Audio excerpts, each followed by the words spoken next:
Hello everyone, आज आपण solve करणार आहे फिजिक्सचे क्वेश्चन्स जे मॉक टेस्ट 3 मध्ये विचारलेले.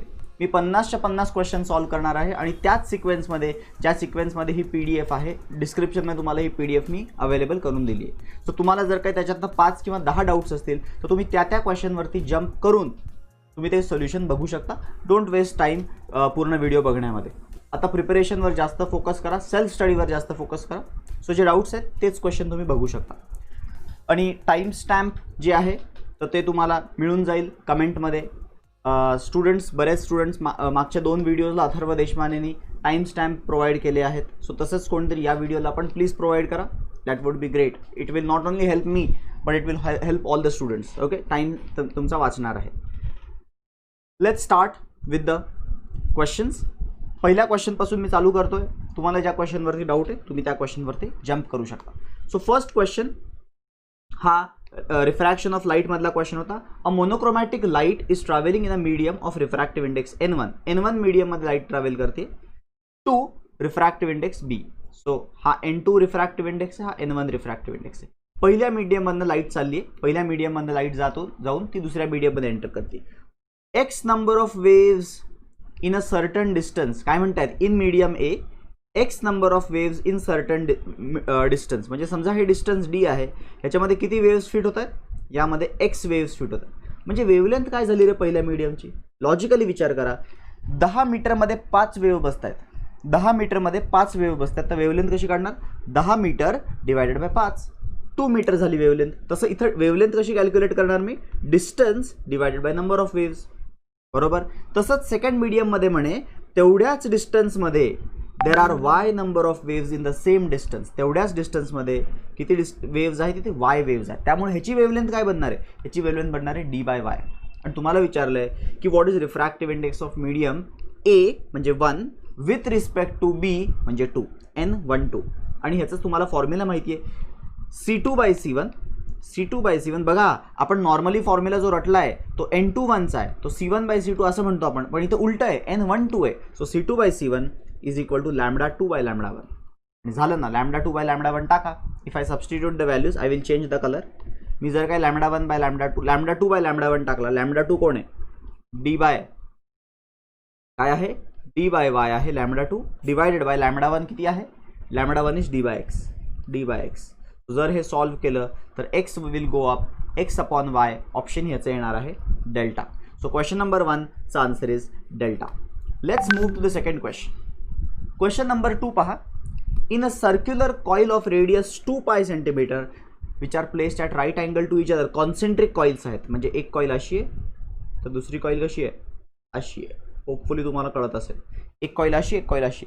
दोन्ही कॉईल कशा आहेत, कॉन्सेंट्रिक आहेत आणि त्यांचे सेंटर सेम आहेत आणि ते एकमेकांना परपेंडिक्युलर आहेत. आता बघा, if the coils are perpendicular to each other आणि त्यांच्यामध्ये करंट दिला आहे 3 अँपियर आणि 4 अँपियर. तुम्हाला विचारलं आहे 3 अँपियर आणि 4 अँपियर करंट असेल तर तुम्हाला विचारलं की what is the magnetic induction at the centre. Simply दोघांचा फॉर्म्युला वापरायचा. मॅग्नेटिक इंडक्शन ॲट द सेंटरचा फॉर्म्युला असतो μ0I/2R सर्क्युलर कॉइलसाठी. सो μ0ची व्हॅल्यू तुम्हाला माहिती आहे 4π × 10⁻⁷. करंट पहिल्या कॉईलमध्ये 3 आहे डिवायडेड बाय 2R, रेडियस 2π आहे. सेंटीमीटरचा 10⁻² येणार आहे.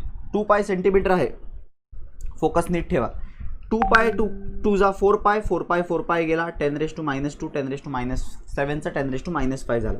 सो पहिल्याची मॅग्नेटिक फील्ड किती आली, पहिल्याची मॅग्नेटिक फील्ड आली 3 × 10⁻⁵.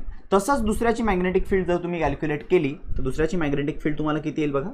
B2ची मॅग्नेटिक फील्ड सगळं सेम आहे, फक्त करंट 4 आहे. सो 4 × 10⁻⁵ येणार आहे. बट त्यांच्या मॅग्नेटिक फील्ड्स कशा असतील बघा. जी आडवी कॉईल आहे हॉरिझॉन्टल, त्याची मॅग्नेटिक फील्ड अप असेल आणि जी अशी परपेंडिक्युलर आहे व्हर्टिकल प्लेनमधली कॉईल आहे त्याची मॅग्नेटिक फील्ड अशी असेल. सो मॅग्नेटिक फील्ड पहिल्याची अप, दुसऱ्याची अशी 90 डिग्रीला आहे. आणि जर दोन मॅग्नेटिक फील्ड्स एकमेकांना परपेंडिक्युलर असतील तर त्यांचा रिझल्टंट काय येतो, √B1² + B2². झालं ना, मग B1² + B2², 3 4 चं 5 येणार उत्तर. सो 5 × 10⁻⁵ हे तुमचं उत्तर आहे.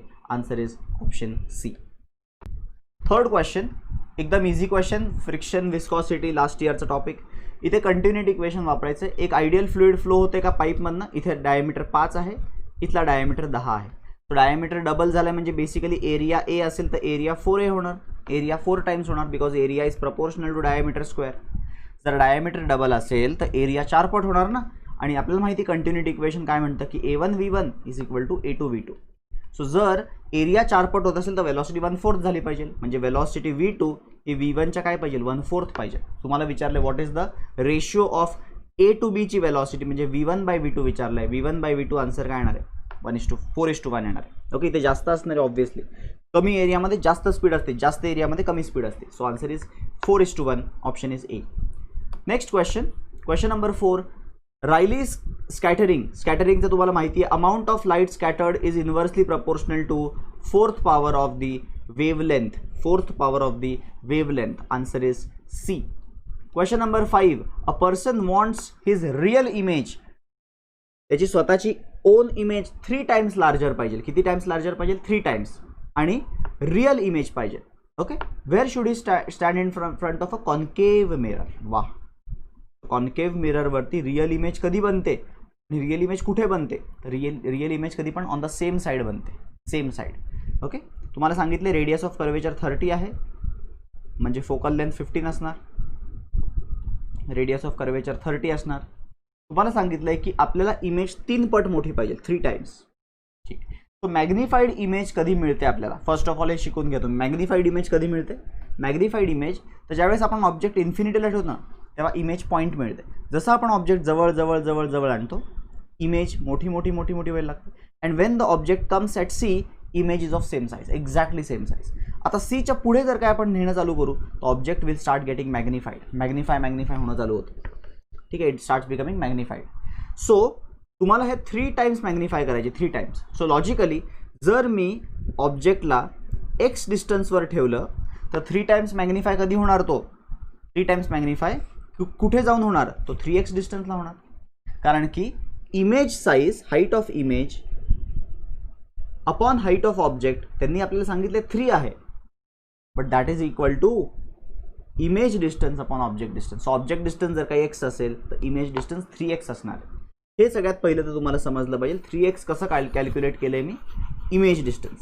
So once you get image distance 3x आहे. आता तुम्हाला फक्त फॉर्म्युला वापरायचा आहे, that is mirror equation. 1/f is equal to 1/u plus 1/v. So 1/-15 मी पुट केलं पाहिजे is equal to 1/-x put केलं पाहिजे प्लस 1/-3x पुट केलं पाहिजे. कारण की दोन्ही लेफ्टलाच आहेत, सगळे नेगेटिव्ह आहेत. सो सगळे नेगेटिव्ह नेगेटिव्ह नेगेटिव्ह कॅन्सल. काय होईल याचं उत्तर 1/x प्लस 1/3x. 3 ॲडजस्ट करावा लागेल. So 3 + 1 4/3x is equal to 1/15. Cross multiply केलं तर 3x × 1 is 3x is equal to 4 × 15 is 60. x equals to 20 centimeter. So object कुठे ठेवला पाहिजे. द पर्सन शुड स्टँड, म्हणजे ऑब्जेक्ट म्हणजे पर्सन आहे या केसमध्ये. Person should stand 20 centimeters from the mirror. तर त्याचा इमेज 60 सेंटीमीटरवरती जाऊन बनणार आहे.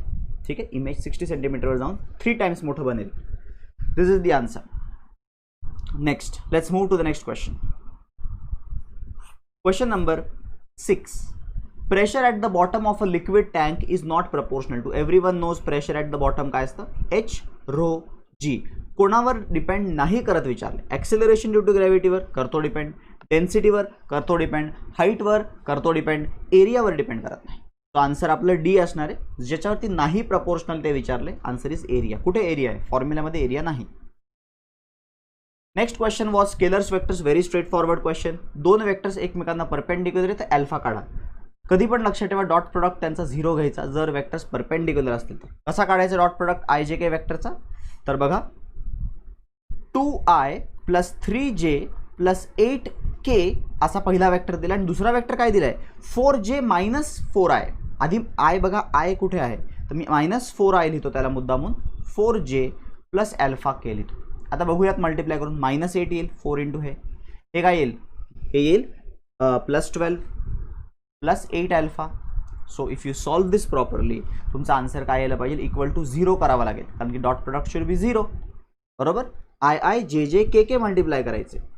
And if you solve this properly -8 + 12 is 4 + 8α is 0. सो 8α is equal to -4. α is -4/8 is -1/2. Answer is beta. Question number 7 चा answer is beta. Let's move to question number 8. Question number 8 बघा. A bar magnet is held perpendicular to the magnetic field. Okay, bar मॅग्नेटला magnetic field बरोबर perpendicular पकडला आहे. Everything is good. ठीक आहे. आता बघा क्वेश्चनमध्ये काय सांगितलंय, फाइंड द टॉर्क. वाचू द्यात प्रश्न.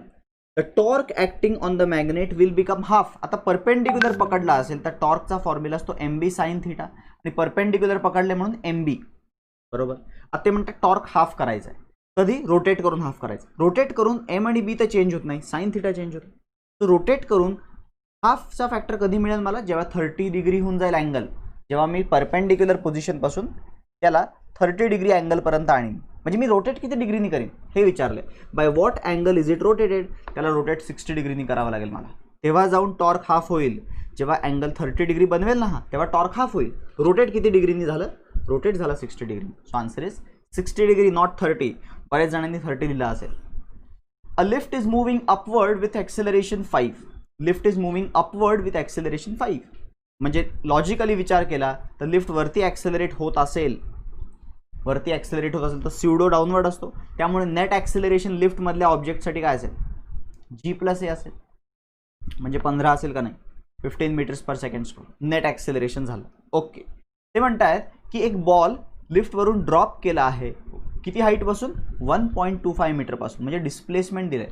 तुम्हाला विचारलं किती टाईम घेईल तो फ्लोअरला हिट करण्याच्या आधी. इथे मी कायनेमॅटिकल इक्वेशन वापरणार आहे simple. S is equal to UT plus half AT². रेस्टपासून सोडला आहे त्या बॉलला, सो त्याची तर इनिशियल वेलॉसिटी 0 घेणार मी. डिस्प्लेसमेंट त्याचं 1.25 आहे, is equal to half. Acceleration G नाही घ्यायचं, ॲक्सेलरेशन 15 घ्यायचं आहे. 15 × T². हे जर काही 2 पलीकडे मल्टिप्लाय केला तर 1.25चा डबल किती असतं? 2.5 असतं. 2.5 is equal to 15 T².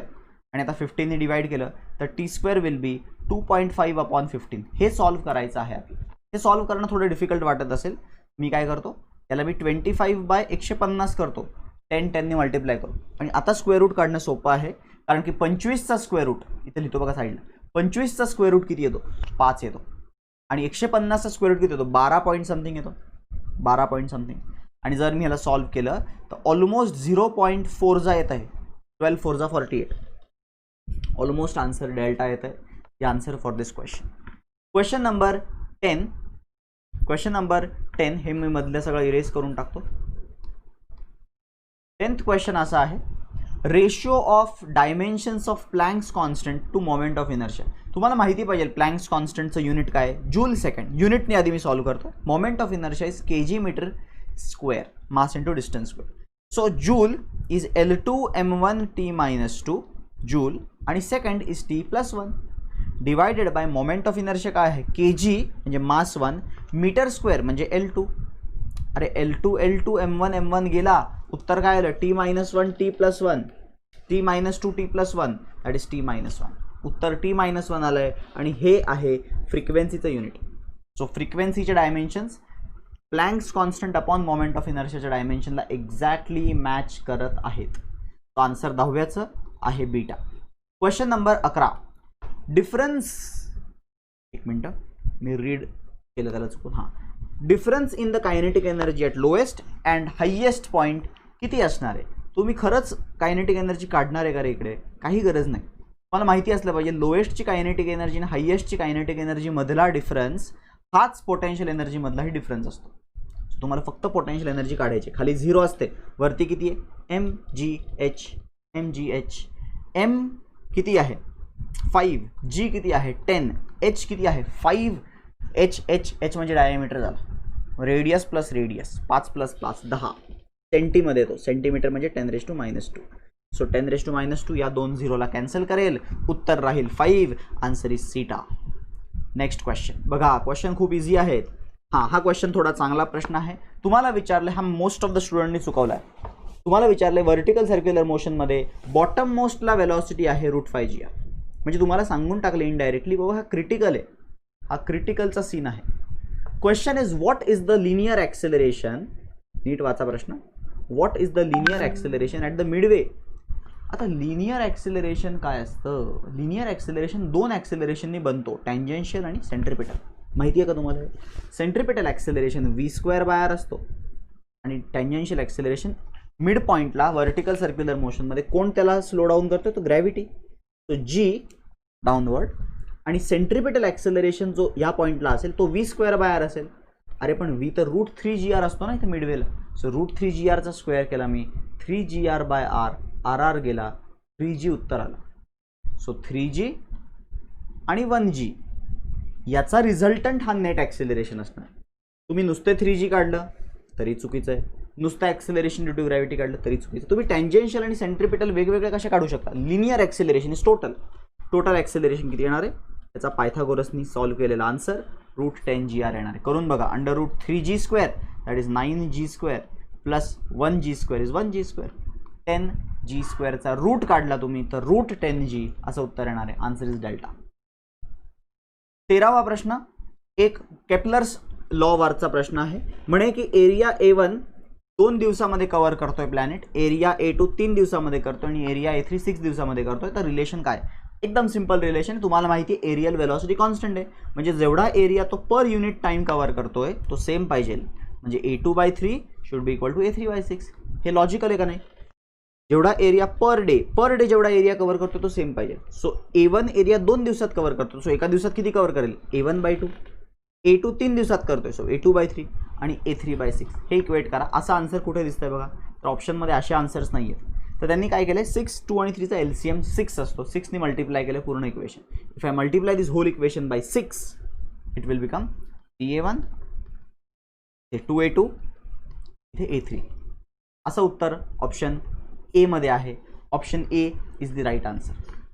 Is it clear? Option A is the right answer.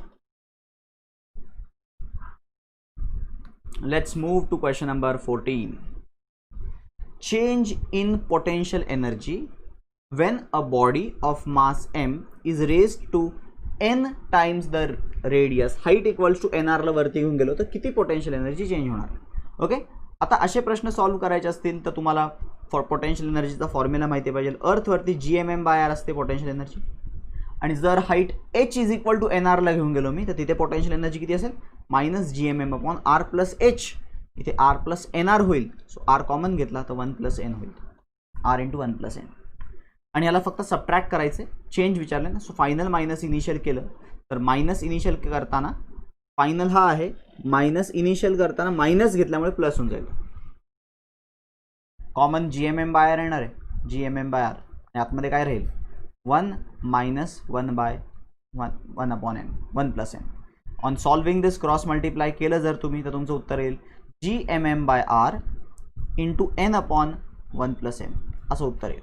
n/1 + n वाला ऑप्शन एकच आहे. आणि कारण की तुम्हाला माहिती आहे हे mgr ॲक्च्युली, बरोबर ना? दिस mgr. कसं काय mgr? अरे gm/r² छोटा g असतो. सो gmला मी काय रिप्लेस करू शकतो? छोटा g × r² रिप्लेस करू शकतो. टाका इथे छोटा g × r² m/r × n/1 + n. एक r कॅन्सल झाला, काय राहिलं? mgrच राहिलं ना. So answer is delta. This was the 14th question. Let's move to 15th question. Certain unit मध्ये रेडियस ऑफ गायरेशन एका डिस्कचा सेंट्रल ट्रान्सवर्स ॲक्सिस साठी किती आहे? एवढा आहे. किती आहे? रेडियस ऑफ गायरेशन आहे √2.5. डिस्कचा रेडियस ऑफ गायरेशन तुम्हाला माहिती पाहिजे काय असतो? डिस्कचा रेडियस ऑफ गायरेशन तुम्हाला माहिती पाहिजे काय असतो? की जर सेंट्रल ॲक्सिसच्या अबाउट रोटेट होत असेल तर मोमेंट ऑफ इनर्शिया ½ mr² असतो. सो रेडियस ऑफ गायरेशन कसा काढायचा? मास काढून टाकायचा, डिवाइड बाय m करायचा आणि रूट घ्यायचा. सो तुम्हाला रेडियस ऑफ गायरेशन मिळेल r/√2. आणि ह्याची व्हॅल्यू तुम्हाला √2.5 दिली आहे. म्हणजे इनडायरेक्टली रेडियस किती दिलाय? इनडायरेक्टली रेडियस दिलाय √2 × √2.5 म्हणजे √5. करून बघा मल्टिप्लाय. या दोघांना मल्टिप्लाय केलं तर √5 येतात. ठीक आहे. आता विचारलंय radius of gyration about tangent in its plane. डिस्कच्या प्लेन मधलाच टँजंट आहे. त्याचा फॉर्म्युला काय असतो? टँजंट इन द प्लेनचा त्याचा फॉर्म्युला तुम्हाला माहिती असेल तर 1/4 + 1 5/4 mr² असतो. हा मोमेंट ऑफ इनर्शियाचा फॉर्म्युला असतो, राईट? सो रेडियस ऑफ गायरेशनचा फॉर्म्युला काय बनेल? या ॲक्सिसच्या अबाउट मास काढायचा आणि रूट घ्यायचा.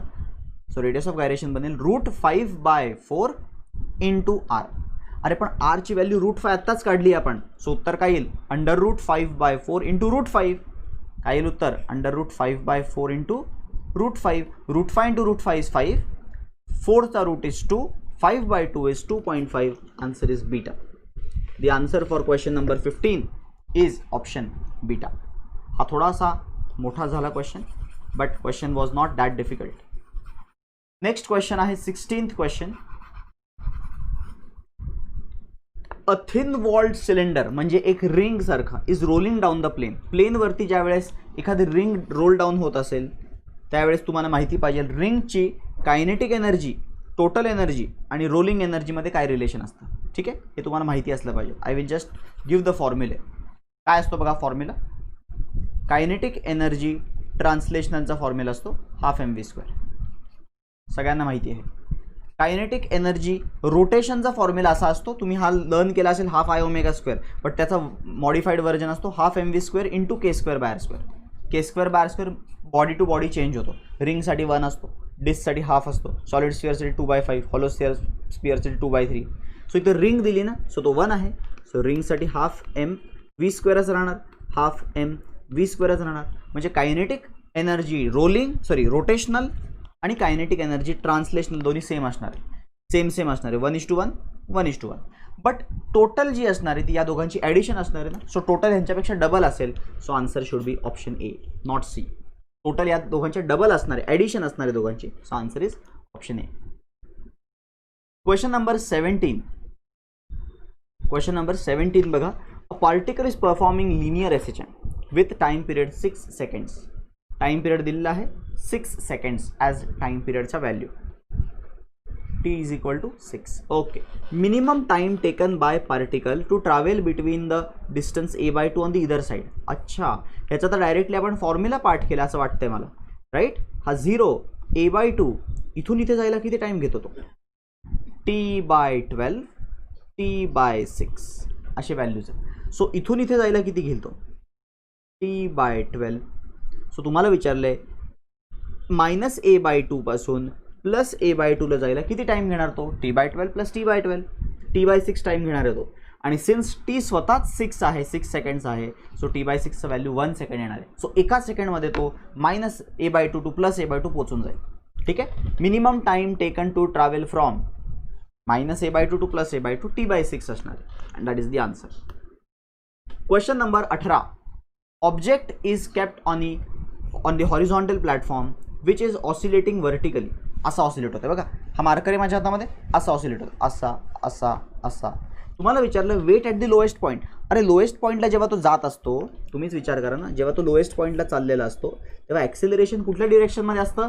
ॲक्सिलरेशन SHM मध्ये खाली जात असेल पार्टिकल तर ॲक्सिलरेशन इकडे असतं, बरोबर ना. ॲक्सिलरेशन वर असतं, त्यामुळे स्युडो ॲक्सिलरेशन खाली असेल, म्हणजे ग्रॅव्हिटीला हेल्प करेल तो. सो ग्रॅव्हिटीला हेल्प केल्यामुळे तिथं वेट काय असेल?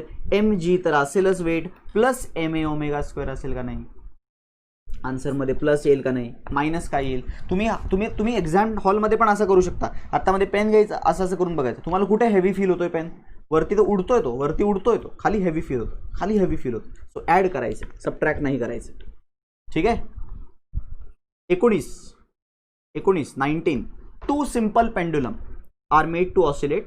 एक 10 ऑसिलेशन करतोय 20 सेकंडमध्ये. म्हणजे त्याचा टाइम पिरियड किती झाला रे?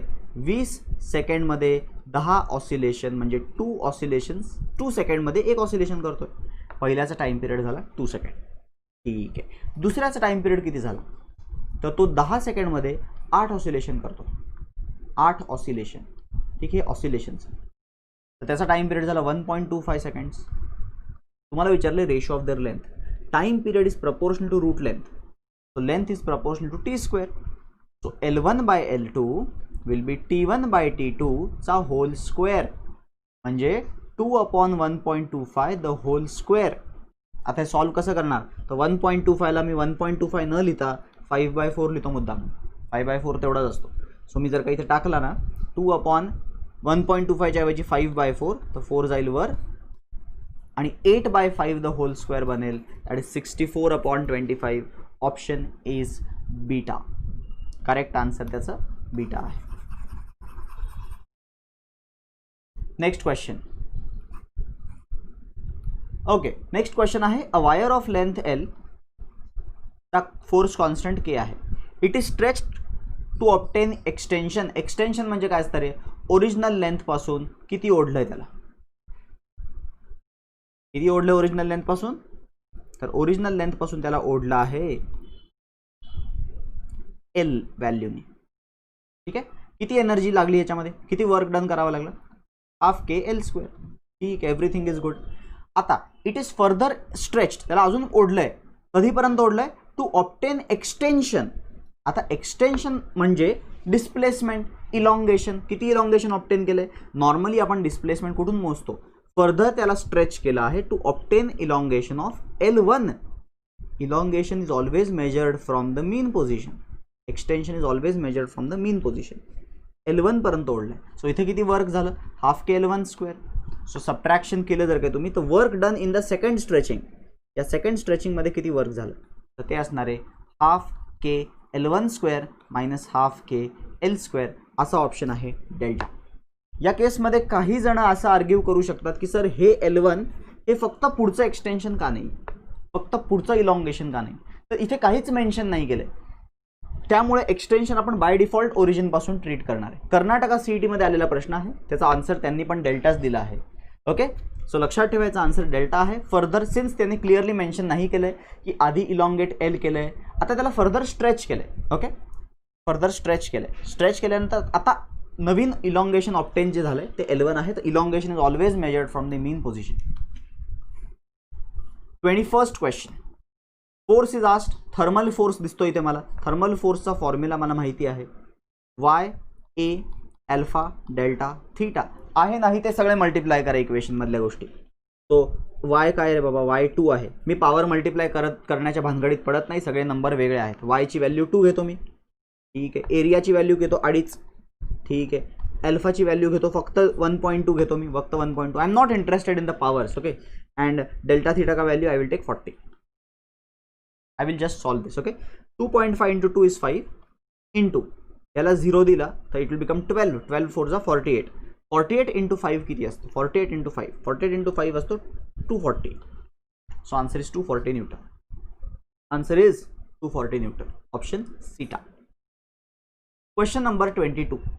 When a drop is broken into droplets, drop मोठा ड्रॉप ड्रॉपलेटमध्ये ब्रेक होतो तर एरिया वाढतो, एरिया वाढतो. बघा इथं surface area decreases, surface area increases. हे दोन मधलंच आन्सर असणार. काहीतरी होतं एक, तिथं surface area increases. 23rd, a capillary मध्ये हाईट रेडियस दिले आहेत त्या दोघांचे R1 आणि R2. तुम्हाला विचारलं ratio of the heights. Since we know Hचा formula 2t cos theta upon R rho G inverse proportion आहे. सो जर रेडियसचा रेशो 1:2 असेल तर हाईटचा रेशो 2:1 असला पाहिजे. Answer is beta. 2:1 should be the answer. Next question, a person with a tuning fork of frequency 338 moves towards this wall. एका दिवारकडे तो पळत चाललाय. कितीच्या स्पीडनी, 2 मीटर पर सेकंडच्या स्पीडनी पळत चाललाय तो. त्याच्या हातामध्ये ट्यूनिंग फोर्क आहे, इथे पळत चाललाय. कितीच्या स्पीडनी, 2 मीटर पर सेकंड. आता काय होणार आहे, साऊंड वेव्ह इथे जाणार आहे धडकून, परत त्याला ऐकू येणार, बरोबर. तर त्याला बीट्स ऐकू येणार, 2 बीट्स त्याला बीट्स ऐकू येणार आहे. का बीट्स ऐकू येणार आहे, कारण की त्याच्याकडे 2 साऊंड येतात. एक तर त्याच्या ट्यूनिंग फोर्कचा त्याच्याकडे डायरेक्टली येतोय, आणि दुसरा भिंतीवरती धडकून आलेला साऊंड आहे. सो तुम्हाला 2 साऊंड्सचे डिफरन्स काढायचा. ओरिजिनल तर 338 माहिती आहे आपल्याला, बट त्या ऑब्झर्वरला. आता हा प्रश्न खूप टिपिकल आहे, डॉपलर इफेक्ट मधला टिपिकल क्वेश्चन. रिमेंबर, जर डॉपलर इफेक्टमध्ये सोर्स आणि त्याच्यावरतीच बसलाय ऑब्झर्वर, ऑब्झर्वर आणि सोर्स एकच आहे, म्हणजे गाडीमध्ये बसलाय ड्रायव्हर आणि गाडीचा हॉर्न वाजवतोय, किंवा हा प्रश्न पर्सन ट्यूनिंग फोर्क घेऊन पळतोय. अशा प्रश्नामध्ये जेव्हा तो स्टेशनरी वॉलकडे पळत असतो ना, तर ॲज गुड ॲज असं अज्युम करायचं की या वॉलवरती त्याचं इमेज पलीकडे आहे आणि ते दोघं एकमेकांकडे पळतात. म्हणजे सोर्स पलीकडे अज्युम करायचं, ऑब्झर्वर अलीकडे अज्युम करायचं, आणि दोघं टुवर्ड्स इच अदर मूव्ह होत आहेत. हा फॉर्म्युला वापरायचा आपण. ठीक आहे, दोघं टुवर्ड्स इच अदर मूव्ह होत आहेत, हा फॉर्म्युला वापरायचा. सांगा बरं काय फॉर्म्युला आहे, VVO VVS × N. दोघं एकमेकांकडे मूव्ह होत आहेत म्हणजे ऑब्झर्वरच्या इथं प्लस येणार, सोर्सच्या इथं मायनस येणार, बरोबर. किती दिली आहे velocity of sound, 340. So 340 plus 2 करावा लागेल कारण की तो 2च्या स्पीडने पळतोय, डिवायडेड बाय 340 मायनस 2 करावा लागेल कारण की तो सोर्स पण तेवढ्या स्पीडने पळतोय, इंटू ओरिजिनल फ्रिक्वेन्सी काय 338. तो हा 338 कॅन्सल झाला, म्हणजे ॲपॅरेंटली त्याला किती फ्रिक्वेन्सी ऐकू येईल, त्याला फ्रिक्वेन्सी ऐकू येईल 342. अरे पण त्याची ट्युनिंग फोर्कची तर 338 आहे, त्याला ऐकू येते वॉलकडून येणारी 342, 342 डिफरन्स 4चा झाला ना, सो 4 बीट्स त्याला ऐकू येणार आहे, 4 बीट्स त्याला ऐकू येतील. The answer is 4 beats. Let's move to the next question, that is 25th.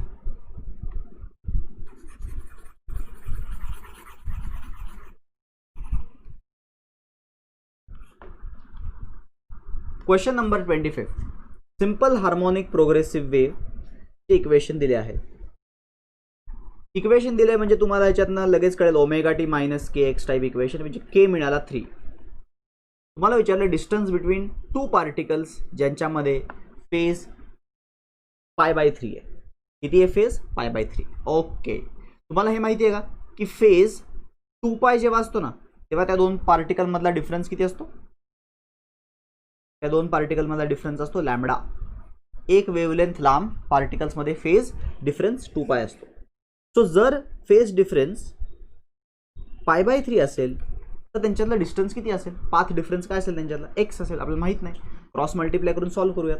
So if I cross multiply तर 2π into x is equal to lambda into π/3. ठीक आहे.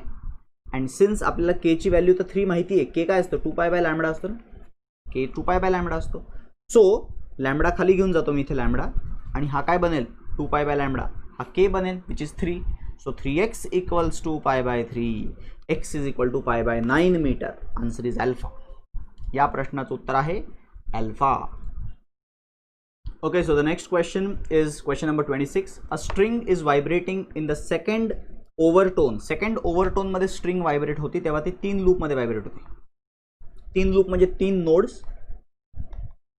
सॉरी 3 अँटी नोड्स आणि 4 नोड्स, 1 2 3 आणि 4 नोड्स. सो तुम्हाला विचारले किती त्याच्याकडे nodes आणि अँटी नोड्स असतील. नोड एक कधी पण जास्त असणार आहे, 4 आणि 3. Answer is alpha A. Next question. A closed organ pipe and open organ pipe same length produces 2 beats. म्हणजे क्लोज्ड पाईप आणि ओपन पाईप दोघांची लेंथ सेम आहे. ओके, आता हा ओपन पाईपचा V/2L आणि क्लोज्ड पाईपचा V/4L. ऑब्व्हियसली ओपन पाईप चा फ्रिक्वेन्सी जास्त असणार आहे आणि क्लोज्ड पाईपची कमी असणार आहे. सो या दोघांमध्ये 2 बीट्स आहेत, म्हणजे हा मोठा आहे मायनस छोटा इज इक्वल टू 2. याच्यावरनं तुम्हाला कळेल अरे V/4L चे उत्तर आहे 2. V/2L minus V/4L is V/4L is equal to 2. तुम्हाला सांगितलं आता क्वेश्चनमध्ये की the length of open pipe is made half. अच्छा, लेंथ ऑफ ओपन पाईपला हाफ केलं अँड क्लोज्ड पाईपच्या लेंथला डबल केलं, तर नंबर ऑफ बीट्स आता ते किती प्रोड्यूस करतील फंडामेंटल मोडमध्ये? याच्या लेंथला हाफ केल्यामुळे V/2L/2 होऊन जाईल. 2L/2 म्हणजे V/L होऊन जाईल. मायनस ह्याच्या लेंथला डबल केले म्हणून तो V बाय काय होईल? 4L, एलच्या जागी 2L म्हणजे 8L होऊन जाईल. सो आता डिफरन्स काय असणार असं विचारलं. आता V/L मायनस V/8L, मला 8 ॲडजस्ट करावं लागेल. So 8V minus V is 7V/8L. एवढं बीट्स जनरेट होतील, एवढ्या बीट्स 7V/8L. बट आपण ऑलरेडी V/4Lचं उत्तर 2 काढून बसलो. सो V/8L ला मी काय लिहितो? V/4L into 2. 7V/8L ला मी असं लिहितो, 8 ला खाली 4 2 जा 8 लिहितो. And the value of V/4L is nothing but answer is 2. 2 into 7 upon 2, 2 will cancel, answer is 7. 7 bits are going to generate if this thing is done. एकाची लेंथ डबल, एकाची length half केली. ठीक आहे. तो इझी क्वेश्चन होता. Normally पाईप्सवाले question असेच विचारले जातात. हा तरी सिंपल होता कारण की सरळ फंडामेंटलमध्ये सगळं चालू होतं. कधी कधी मग third harmonic, fourth harmonic, first overtone, third overtone असे पण प्रश्न विचारतात. A black body radiates at temperature, I will erase this, temperature T1 and temperature T2. The frequency corresponding to maximum energy, म्हणजे आपण लॅम्बडा मॅक्स म्हणतो ना, ती maximum wavelength, त्याची फ्रिक्वेन्सीचं रिलेशन काय असेल? As we know T is inversely proportional to lambda max but directly proportional to frequency maximum, कारण की फ्रिक्वेन्सी वेव्हलेंथला इन्व्हर्सली प्रपोर्शनल आहे. सो ज्याचा टी मोठा त्याची फ्रिक्वेन्सी मोठी. So frequency corresponding to maximum energy is more for T2 साठीच जास्त असणार. ठीक आहे, answer is beta. Question number 29. To what temperature should hydrogen 327 डिग्रीचा should be cooled at constant pressure so that route mean square velocity becomes half. अरे route मीन square velocity हा तर route of टेम्परेचरवर depend करतो, बाकी सगळे फॅक्टर्स कॉन्स्टंटच असतात. 3RT/m0, मास constant आहे, 3 constant आहे, R कॉन्स्टंट आहे. सो 327 डिग्रीला आपण केल्विनमध्ये कन्वर्ट करू. तो असं म्हणू शकतो मी, आपल्याला काय करायचं आहे, रूट मीन स्क्वेअर हाफ झाली पाहिजे. तुम्हीच लॉजिकली बघा, जर रूट मीन स्क्वेअर हाफ झाली पाहिजे तर टेम्परेचरला 1/4 व्हावं लागेल. सो 327 डिग्री म्हणजे 600 केल्विन असतं. करून बघा, +273 ॲड करा, मला 600 केल्विन मिळेल. जर 600 केल्विन टेम्परेचर आहे तर CRMS C आहे. जर मला CRMSला हाफ करायचं आहे, टेम्परेचर 1/4 करावं लागणार आहे. त्याचं 1/4 काय असतं, 150 केल्विन करावं लागेल मला, 150 केल्विन. असं ऑप्शन नाही आहे, डिग्री सेल्सियसमध्ये ऑप्शन आहे. सो केल्विनचं डिग्री सेल्सियस कसं करायचं, -273 करायचं. तो आन्सर येईल -123 degree Celsius. Answer is alpha. Question number 29चा answer is alpha. Question number 30. Critical angle of certain medium is, बघा क्रिटिकल अँगल तुम्हाला दिलाय साइन इनवर्समध्ये. अच्छा, साइन इनवर्समध्ये दिला आणि विचारले पोलरायझिंग अँगल. तर क्रिटिकल अँगलचा फॉर्म्युला कोणाला माहिती आहे का, साइन इनवर्स ऑफ 1/μ असतो. त्यांनी सांगितलं नाही साइन इनवर्स ऑफ 0.6 आहे, म्हणजे तुम्हाला इनडायरेक्टली 0.6 आहे. इनडायरेक्टली तुम्हाला हे कळतंय, अरे 1/μच 0.6 आहे. काय आहे 1/μ 0.6, म्हणजे म्यू किती आहे 1/0.6. 1/0.6 म्हणजे 10/6. 1/0.6 म्हणजे 1/0.6 म्हणजे 10/6. 10 ने मल्टिप्लाय केलं 10/6. सो म्यू मिळाला. पोलरायझिंग अँगल सगळ्यांना माहिती, IP = tan inverse of mu, tan inverse of 10/6. 10/6 तुम्ही डिवाइड करून बघा, you will get 1.66667. Answer is alpha. Next question आहे इंटरफेरन्स डिफ्रॅक्शनचा. वेवलेंथ ऑफ लाईट लॅम्बडा आहे, इंटेन्सिटी जिथे पाथ डिफरन्स λ/6 आहे. तुम्हाला माहिती आहे का, पाथ डिफरन्स ज्या वेळेस लॅम्बडा असतो, फेज डिफरन्स 2π असतो, म्हणजे 360 डिग्रीचा फेज डिफरन्स असतो.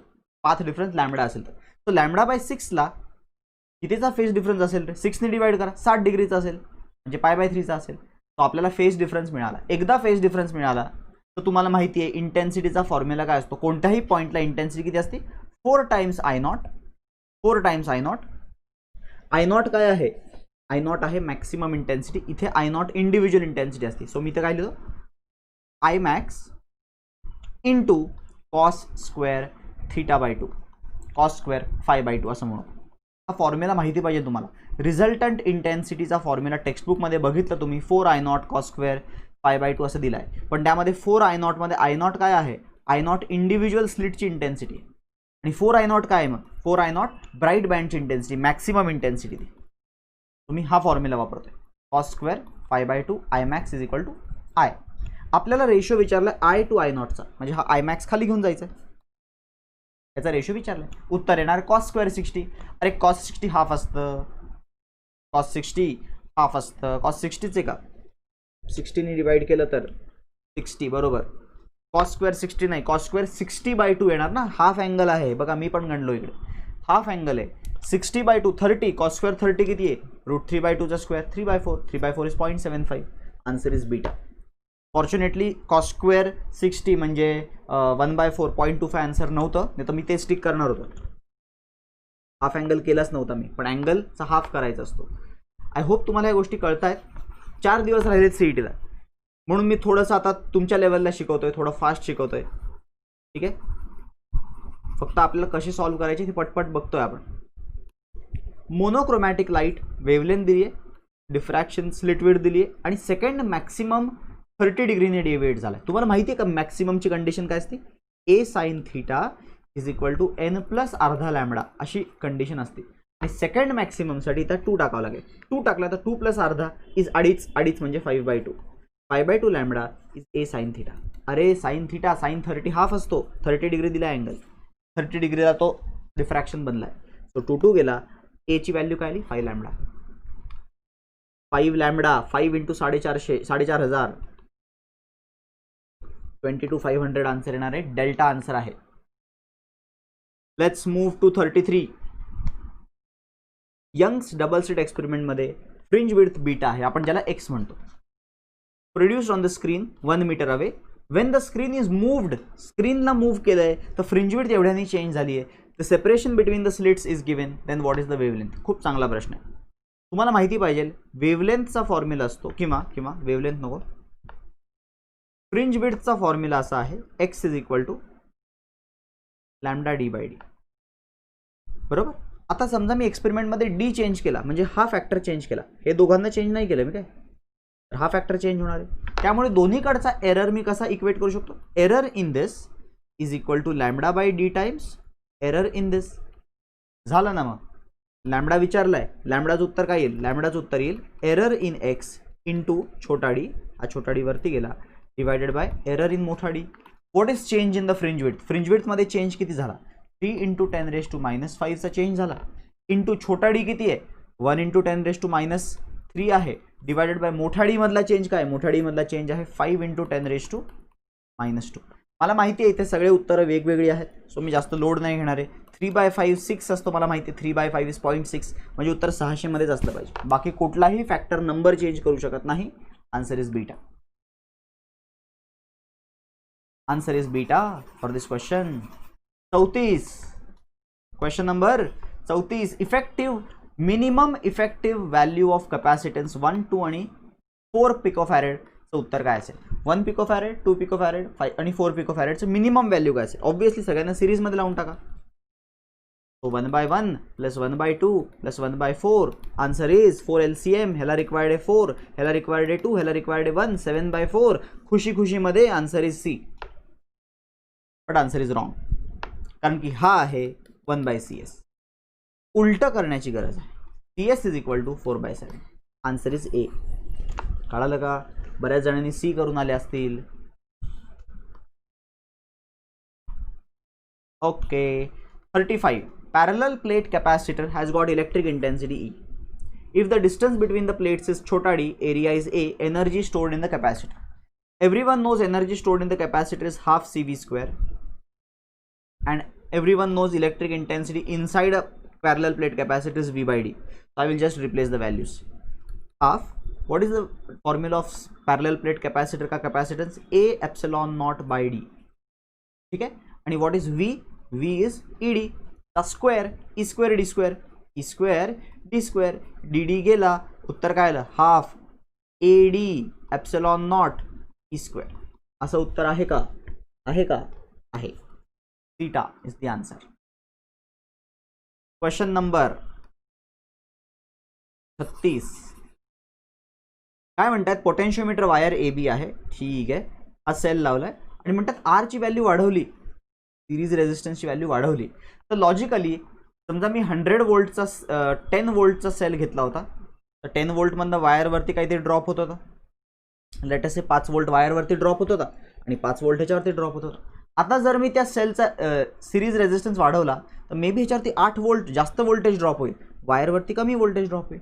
कमी वोल्टेज ड्रॉप झाल्यामुळे हा बॅलन्स मला लांब जाऊन करावा लागेल ना, आता लांब जाऊन बॅलन्स करावा लागेल. सो जे इकडे शिफ्ट होईल टुवर्ड्स बी. थोडासा लॉजिकल आहे, जे लांब जाईल, बॅलन्सिंग लेंथ वाढणार आहे, balancing length is going to increase. Okay. कारण की तुम्हाला मी अजून एक वे सांगतो, जेव्हा बॅलन्सिंग होतं ना तेव्हा E1 हा जो E1 असतो ना तो काय असतो, I सिग्मा L1 असतो. Balancing length sigma is resistance per unit length आणि करंट. सिन्स आपण रेजिस्टन्स वाढवून करंट कमी केला आहे तर लेंथ, बॅलन्सिंग लेंथ वाढली पाहिजे. आपण एक अप्रोच आहे, फॉर्म्युला अप्रोच. बट लॉजिकली तुम्हाला कळालं पाहिजे. In cyclotron radius of the part increases. Radius वाढल्यानंतर काय होतं, तर रेडियस वाढल्यानंतर तुम्हाला माहिती आहे mv²/r is equal to BQV. So VV cancel झाला, R is equal to mv/BQ. So clearly radius वाढला तर वेलॉसिटी वाढते. ओके, वेलॉसिटी वाढते, velocity increases, velocity increases, velocity increases, 3 options आहेत. बट ओमेगाचं काय होतं, तर ओमेगाचा फॉर्म्युला कधी बघितला आहे का, PQ/2πm, असं नाही, 2πm/BQ. ओमेगाचा फॉर्म्युला आहे 2πm/bq, बरोबर आहे का? ओमेगाचा फॉर्म्युला 2πm/bq असा येतो का?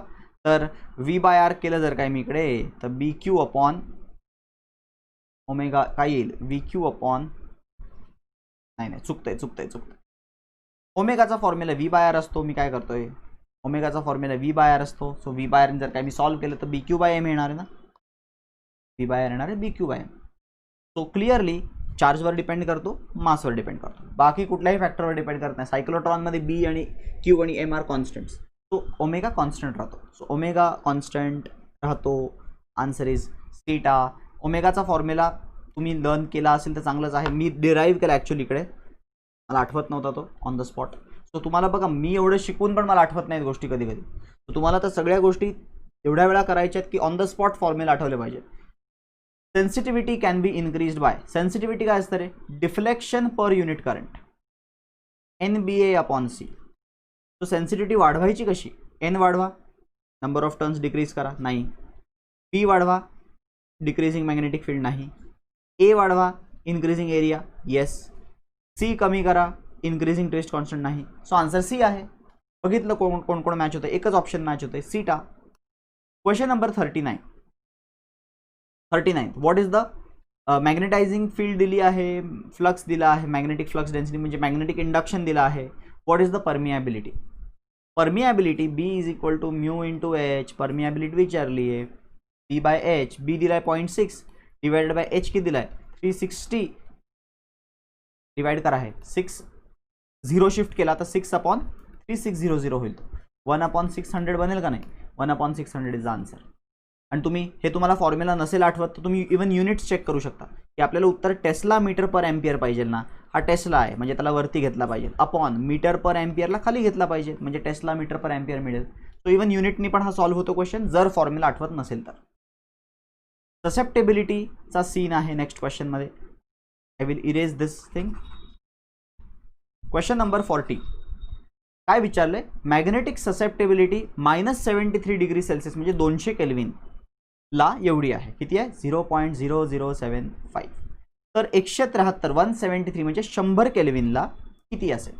तर ससेप्टेबिलिटी हा टेम्परेचरला इनवर्स प्रपोर्शन असतो.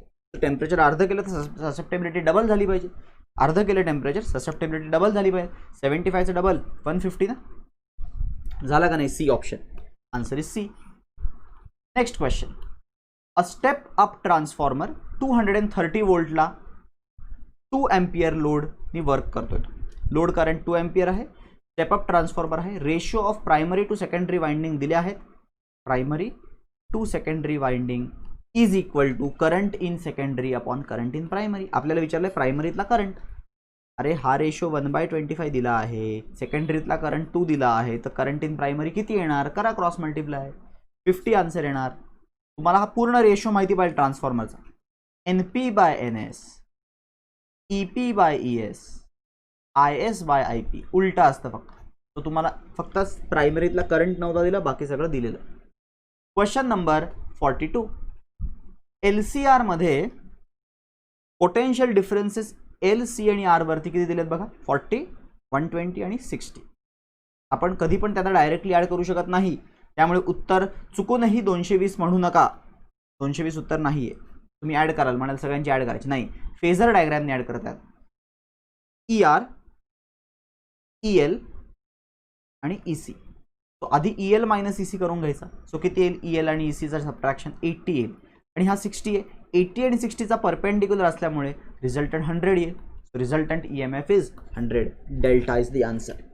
कळालं का, delta is the answer. Question number 43, a wheel with 10 spokes of length L rotating in angular velocity omega plane perpendicular to magnetic field. Magnetic फील्डमध्ये जर काही एक रॉड फिरत असेल, ठीक आहे, मूव्ह होत असेल तर BLV वापरतो आपण, मूव्ह होत असेल तर परपेंडिक्युलर, बट फिरतोय हा, फिरत असल्यामुळे आपल्याला V = R ओमेगा वापरायचं आहे. V = R ओमेगा, इथं आरच्या जागी L आहे, बट ती वेलॉसिटी टिप वेलॉसिटी नाही, मधली वेलॉसिटी घ्यायची म्हणून अपॉन 2 करायचं आहे. सो आन्सर येतं BL² ओमेगा/2. ठीक आहे, इथे मी डिराईव्ह नाही करत बसणार आहे, डायरेक्टली तुम्ही फॉर्म्युला म्हणून लक्षात ठेवा. Half BL² omega is the answer. Answer is beta. N number of स्पोक्सचा काही उपयोग नाही, सगळे स्पोक्स पॅरललमध्ये असतात, सो EMF तेवढाच राहतो. हा टेक्स्टबुक मधला प्रश्न आहे, 10 स्पोक्सवाला क्वेश्चन. फक्त इथे फॉर्म्युला विचारला, तिथे सोल्युशनमध्ये आन्सर विचारलं होतं.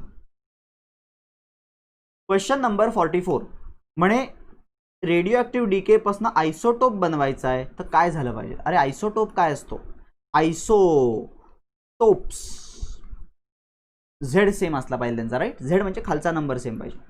आता खालचा नंबर सेम कसा करू शकतो आपण, तर एखाद्या एक्सनी, म्हणजे समजा मी इथे नंबर घेतो 200 आणि 100, एक्झाम्पल काय, जस्ट एक्झाम्पल आहे.